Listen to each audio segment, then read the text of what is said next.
Promoter ni Casimero hinulaan na mananalo si Inoue ng knockout kay Junto Nakatani.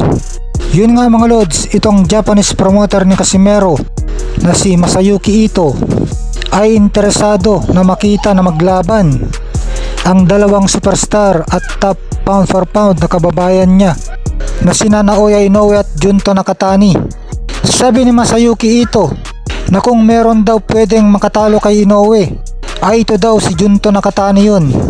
Pero kung ngayon daw sila maglalaban ay masyadong maaga pa para kay Nakatani, kung kaya inanakaut lang ito ni Inoue.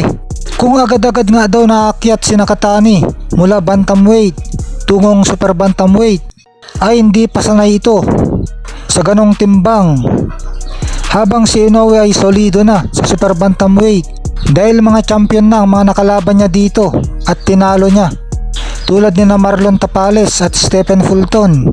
Kaya nga undisputed champion ngayon dito sa super bantamweight si Inoue.